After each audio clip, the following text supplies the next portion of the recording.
In this podcast, we share some of the challenges and difficulties in life. Content may include open dialogue about topics such as suicide, depression, feeling lost or alone, anxiety, addiction struggles, homophobia, and descriptions of bullying experiences.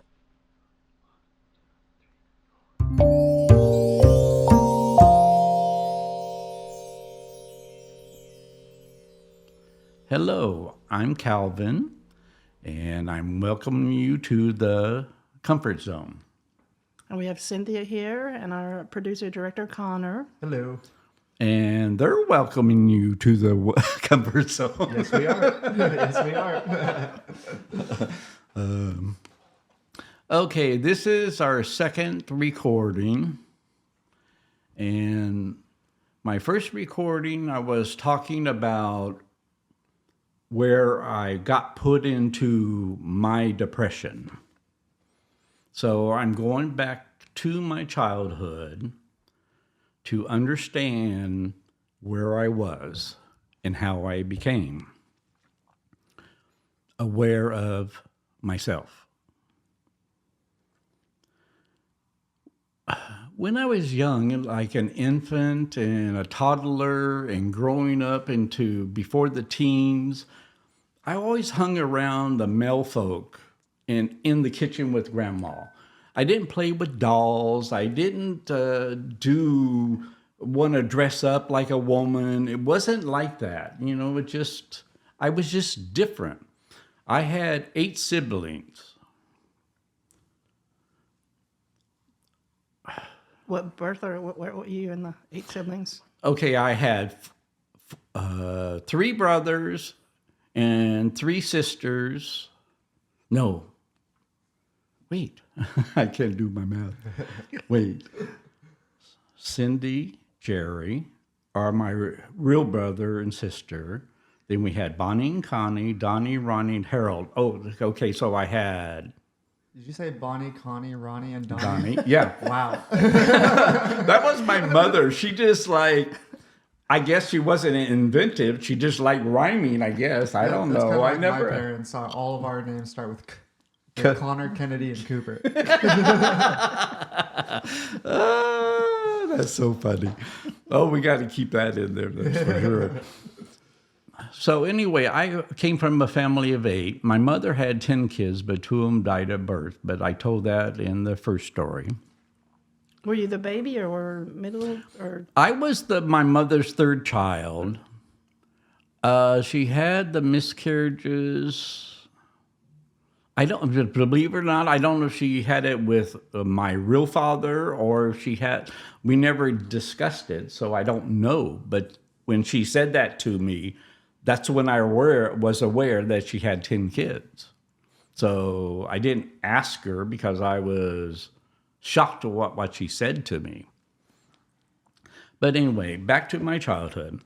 So I was always hanging around the guys, my dad, my stepdad, but he was really my dad because I was just an infant when he came into my life. So I always respected him and knew him as dad. And he had a friend of his, which was an army buddy, and his name was Richard, and we just called him Uncle Ricky. And he's going to be in my storyline that I'm telling. He wasn't a relative, but he was in our lives for so long, we just called him Uncle. So anyway, me growing up, I always felt there was something different about me. And so what happened is growing up and going through middle school. Middle school, I didn't have really that much trouble. It's when I went into elementary school, I didn't have that much trouble. But when I went into middle school, that's when I started getting bullied and called everything in the book. And it's like, I tried to avoid being in fights, and I tried to just avoid being just in the limelight. So I started going into myself and just not standing up and surviving it. And it's just like kept making me feel smaller and smaller. But anyway, as I was growing up, I can't remember, I was probably about 11 or 12. I just, huh? Oh, what year was that? Or what years were you talking about in middle school that you started to have these difficulties, just for reference? Middle school was, okay, it was, let's see, 69, 68, 67, 66. The year I was born. Sorry. Whoopsie. Whoopsie. But anyway, it was like when you get picked on and picked on and picked on, you lose yourself, and you just like get out of yourself, and you just feel like this emptiness, and it builds up and builds up. But anyway, as life was going on, I discovered that there was something happening there in my midsection. I think it was like 12 or 13. And I would was walking home from school, and then got against the picket fence, and I pressed my midsection there, and I just felt this, like, held it there for a while, and I felt this little tingle, and it was like, this, and then I kept doing it and kept doing it. It was because it felt good, just like discovering stuff. So anyway, I was telling my brother that, and he goes, "Don't do that." It's just like, that's not natural. You're not supposed to do that. It's like, so I just like shunned it off anyway. Not supposed to do that with fences. Yeah, maybe not with fences. That's the American dream. A white picket fence. I want a picket fence. Yeah. But anyway, so how it went is like, my uncle got drift of it because it got in a conversation somewhere along the line. Not from me, but anyway. One night I was spending the night over at my uncle's house. All of his kids were, and we were. He was laying in. We both laid on the floor. We made our beds on the floor, and we were laying there. And he didn't. I just want to say he didn't molest me. He taught me. But what happened is, he taught me how to ejaculate, or, just beat yourself off and something happens. And that was that tinging sensation that I was feeling, and that's the part I was going. But when I saw his parts, I got so excited. I just got so in tune, is that this is my sexuality. And I was 14. And I'm just going, ooh, oh, I like this. Oh. And, it's just like, I was just and it was just like making me just like, ooh, I was just like this. And I know that's what I am. And I know that's what I want. Well, it's just like it had happened yesterday. Because it's a defining moment of self and awareness. So what happened? I mean, he never touched me. I never touched him. It wasn't him abusing me. It was probably, he didn't know. He was making me more aware of self. He was just probably my dad's best friend trying to show me that this is what it's for, and they're just probably going to give me a lecture, but the way of life or whatever. So anyway, the next day I wanted to go over to my uncle's house again and do it again, and just keep doing this, and it was like, all of a sudden he wanted nothing to do with me because he saw me going in that direction. So that was another shocking self moment of being aware but being shunned. But anyway, so as my life was progressing, and back then we were still living in Waco, Texas. So I was walking in a wooded area where the train tracks go through and all that kind of stuff. And I was walking, and then I noticed a hobo stark naked. Well, he was naked from the waist down, and he was like beating himself up.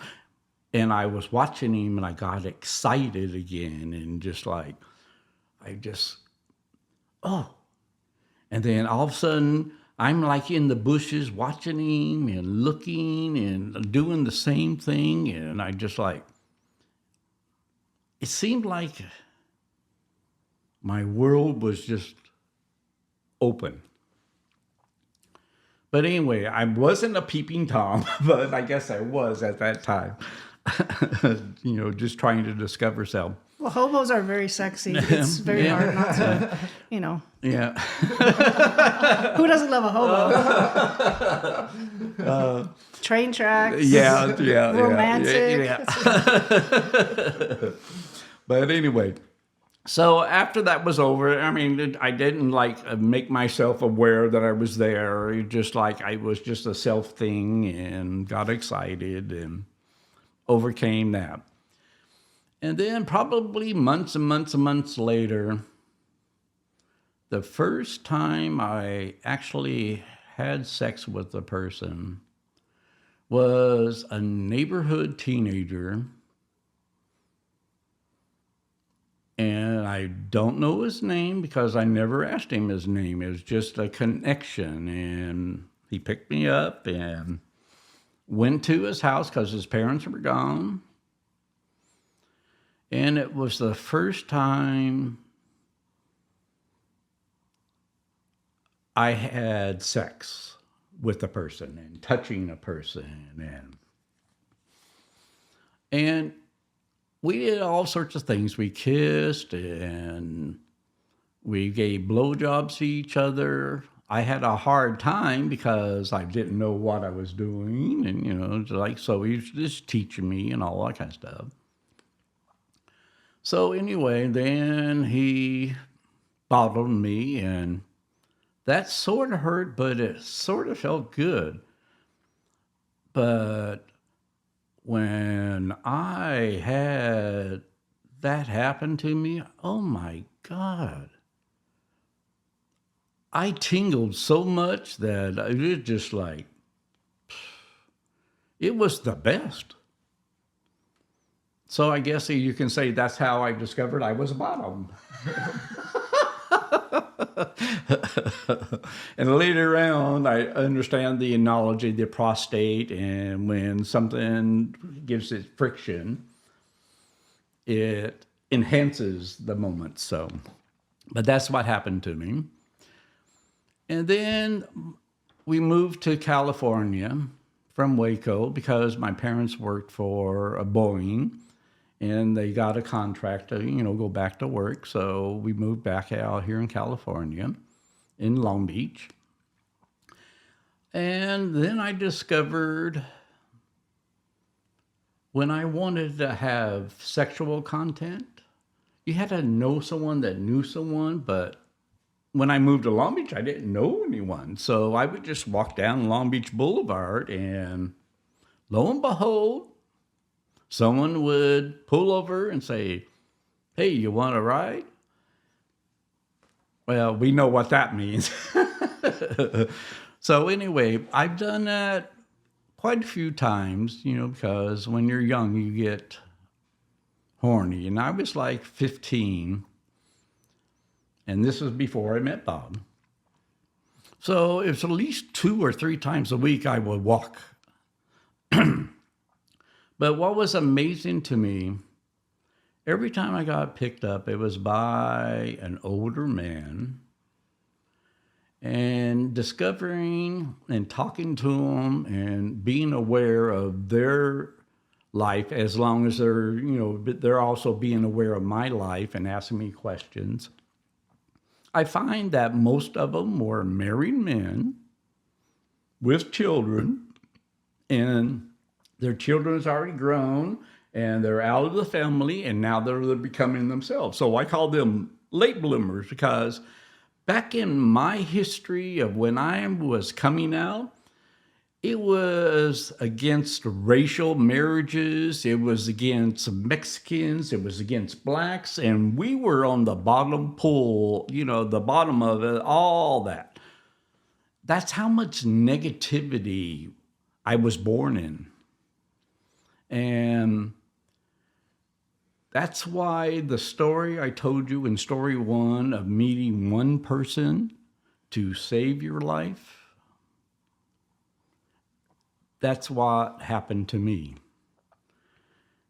Now, once I came out to my parents at the age of 14, I was more closer to 15 because I was already going through those emotions, the depression, the emptiness, and all that. And to have that happen to you and then attempt it and then come out of it for a reason, and my reason was to meet one person. Attempting suicide? Is that when you're saying attempting? Attempting. Yeah, I attempted. I didn't accomplish it, apparently.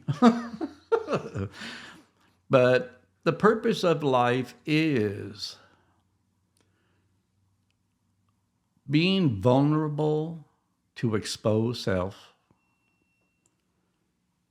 being vulnerable to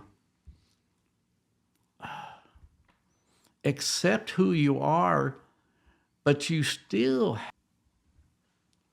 And we are good. Okay, where was my train of thought? Feeling super vulnerable. Well, I think that's when a person starts feeling less than worthiness, less than having a purpose, less than just emptiness, just blackness. Less than everyone else. Less than everyone else. And I got there and I tried and I attempted suicide and woke up in a hell of a mess, and I had to clean it up, and it was just awful. And I still didn't change my demeanor, but something sparked in my head, and I go, maybe it wasn't meant to happen. And I didn't understand why he said that, because the way you feel, you don't.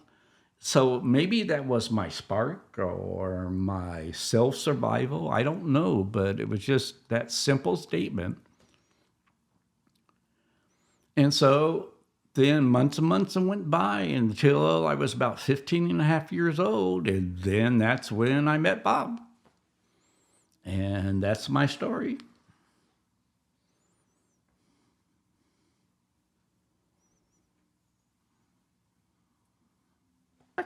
Sure, why not? So did your mom notice she was missing all those pills? To be honest with you, I don't know. My parents were alcoholics. They drank every night and till they pass out. My older siblings, Jerry and Cindy, they were like taking care of all the kids, and that's it. So, A lot of free time at night.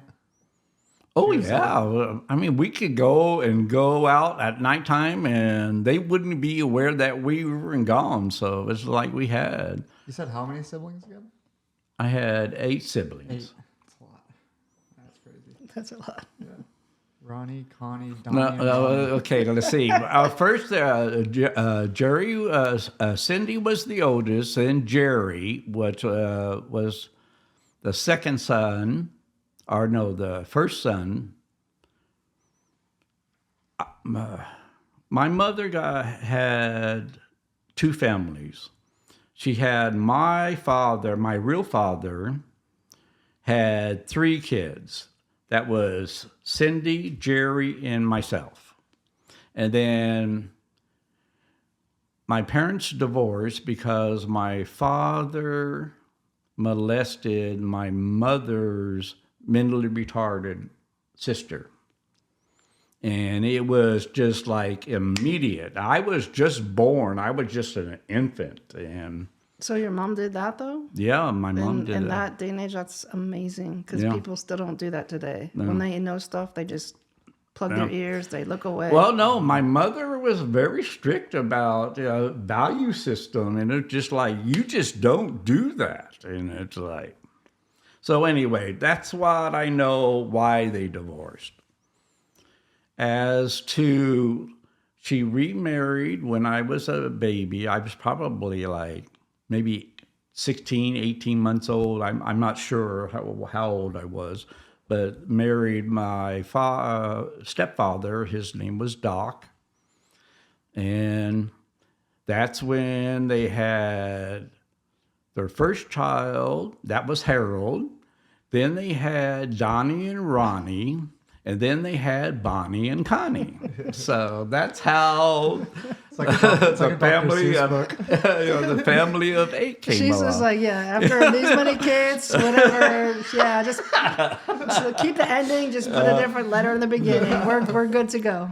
But Donnie and Ronnie, they weren't identical twins, but Bonnie and Connie were Oh, they're identical? identical Oh. twins. Yeah. So you have two sets of twins then. My your mother family? had 2 sets of twins Oh. with my stepfather. Yeah. Wow. So that's the story. The storyline of when I came out to my parents, how many kids we had, or how many kids she had, and my coming out. And How did you bring it up to them? How did I bring it up to my mom? yeah, that you're gay or you were different or what, how did you even come out to them? I just basically just said, Mom, I'm different. I know I'm different, and this is what I am. But I did say gay. I think I said homosexual because I don't think the gay thing was so prevalent then. It was more like, I didn't say I was a faggot because that's what I was called. I didn't say, because back then it wasn't gay, it was faggot. It was like harsh words and all that kind of stuff. So I just said that I'm a homosexual. And my mom goes, no, you're not. And I go, yes, I am, Mom. I get bullied at school and they call me all these things and I know I am. Well, I've already had a couple of experiences, and from the uncle and to the first time of touching someone and the first experience and all that kind of stuff. So I knew that's what was my path. And then my mom looked at me. She said, I've had 10 kids and 2 of them weren't born, and I wish you were never born. And that's where my total depression happened. That's where everything from school to self to home, everything was gone. That emptiness is harsh on self. It just, you can't come out of it. It just hurts. It just hurts. It hurts so much. And I never, ever want to go there again. And I'm glad it took one person to save me. And that one person means so much to self.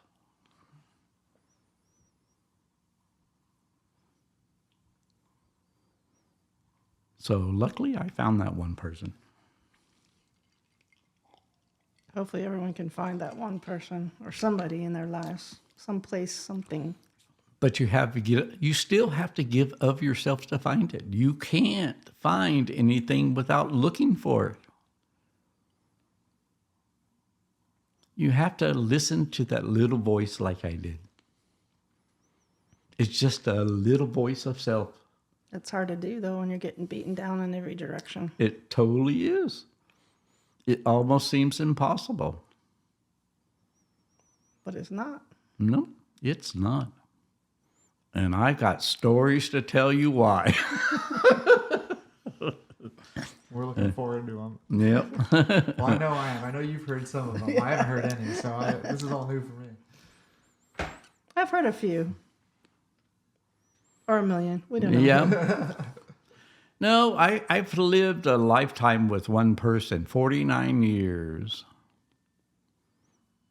And his name is Bob. And let me tell you, the most God gift of giving a person a life that's so rewarding. It's amazing what one person can do.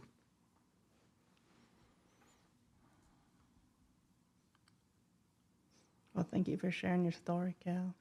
Thank you, Cynthia. If you are experiencing painful thoughts or are in need of support, please reach out to someone. Your mental well-being is important to us.